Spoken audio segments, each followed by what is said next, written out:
Everyone welcome back to my channel. ಇವತ್ತು ದಾಳಿಂಬೆ ಹಣ್ಣನ್ನು ಯೂಸ್ ಮಾಡಿಕೊಂಡು ಸ್ಮೂತಿ ಮಾಡೋದು ಹೇಗೆ ಅಂತ ತೋರಿಸ್ಕೊಡ್ತೀನಿ. ನಾನಿಲ್ಲಿ ದಾಳಿಂಬೆ ಹಣ್ಣಿನ ಜೊತೆಗೆ ಬಾಳೆಹಣ್ಣನ್ನು ಸಹ ಯೂಸ್ ಮಾಡ್ಕೊಂಡಿದ್ದೀನಿ. ಮೊದಲಿಗೆ ನಾನಿಲ್ಲಿ 2 ದಾಳಿಂಬೆ ಹಣ್ಣನ್ನು ಬಿಡಿಸಿಟ್ಕೊಂಡಿದ್ದೀನಿ. ದಾಳಿಂಬೆ ಹಣ್ಣಲ್ಲಿ ಕಲ್ಲರೇ ಇಲ್ಲ, ಈ ಥರ ದಾಳಿಂಬೆ ಹಣ್ಣು ಬಂದುಬಿಟ್ಟಿದೆ. ಹಾಗೆ ನಾನಿಲ್ಲಿ 1 ಬಾಳೆಹಣ್ಣನ್ನು ಯೂಸ್ ಮಾಡ್ತಾ ಇದ್ದೇನೆ.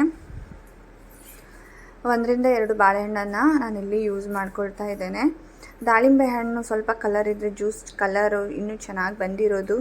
ಹಾಗೆ ನಾನಿಲ್ಲಿ 5 ರಿಂದ 6 ನೆನೆಸಿಟ್ಕೊಂಡಂತಹ ಬಾದಾಮಿ ಹಾಗೆ 2 ಖರ್ಜೂರವನ್ನು ಬೀಜವನ್ನು ತೆಗೆದು ಹಾಕಿಟ್ಕೊಳ್ತಾ ಇದ್ದೇನೆ. ಹಾಗೆ ಇದನ್ನು ನಾನು 1 ಬೌಲಿಗೆ ಹಾಕಿ ಇಟ್ಕೊಳ್ತಾ ಇದ್ದೇನೆ. ಇವಾಗ ನಾನು ಇದಕ್ಕೆ ಜೇನುತುಪ್ಪವನ್ನು ಹಾಕ್ಕೊಳ್ತಾ ಇದ್ದೇನೆ. ಸ್ವೀಟ್ನೆಸ್ಸಿಗೆ ಜೇನುತುಪ್ಪ ಹಾಗೆ ಮಿಲ್ಕ್ ಪೌಡರನ್ನು ನಾನಿಲ್ಲಿ ಯೂಸ್ ಮಾಡ್ತಾ ಇದ್ದೇನೆ. 2 ರಿಂದ 3 ಕೇಸರಿಯನ್ನು ನಾನಿಲ್ಲಿ ಯೂಸ್ ಮಾಡ್ತಾ ಇದ್ದೇನೆ.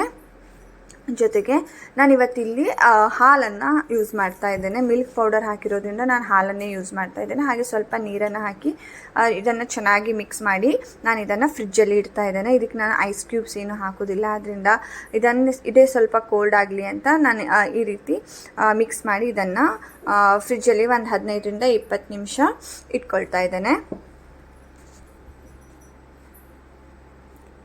ನೋಡಿ, 15-20 ನಿಮಿಷ ಆಗಿದೆ. ಇದೆಲ್ಲ ತುಂಬ ಕೋಲ್ಡ್ ಆಗಿದೆ. ನಾನು ಇದನ್ನು ಮಿಕ್ಸಿ ಜಾರಿಗೆ ಹಾಕ್ಕೊಳ್ತಾ ಇದ್ದೇನೆ. ಹಾಕಿಬಿಟ್ಟು ಚೆನ್ನಾಗಿ ನುಣ್ಣಗೆ ರುಬ್ಕೊಂಡು ಬರಬೇಕು. ನೋಡಿ, ದಾಳಿಂಬೆ ಹಣ್ಣು ಕಲರ್ ಇಲ್ಲದೆ ಇರೋದ್ರಿಂದ ಸ್ಮೂತಿ ವೈಟ್ ಆಗಿಬಿಟ್ಟಿದೆ. ಇಲ್ಲಾಂದರೆ ಸ್ವಲ್ಪ ಪಿಂಕ್ ಕಲರಾಗಿ ಚೆನ್ನಾಗಿ ಕಾಣಿಸಿರೋದು. ಹಾಗೆ ಇವಾಗ ನಾನು ಇದನ್ನು ಗ್ಲಾಸಿಗೆ ಹಾಕಿಬಿಟ್ಟು ಸರ್ವ್ ಮಾಡ್ತಾ ಇದ್ದೇನೆ. ಹಾಗೆ ನಾನು ಇದನ್ನು ಮೇಲ್ಗಡೆಗೆ ಸ್ವಲ್ಪ ಡ್ರೈ ಫ್ರೂಟ್ಸ್ ಪೌಡರ್ನೆಲ್ಲ ಹಾಕ್ಕೊಳ್ತಾ ಇದ್ದೇನೆ. ಜೊತೆಗೆ ಸ್ವಲ್ಪ ಸಬ್ಜಾ ಸೀಡ್ಸ್ನ ನೆನೆಸಿಟ್ಕೊಂಡಿದ್ದೆ, ಅದನ್ನು ಸಹ ಸೈಡಿಗೆ ಹಾಕ್ತಾ ಇದ್ದೇನೆ.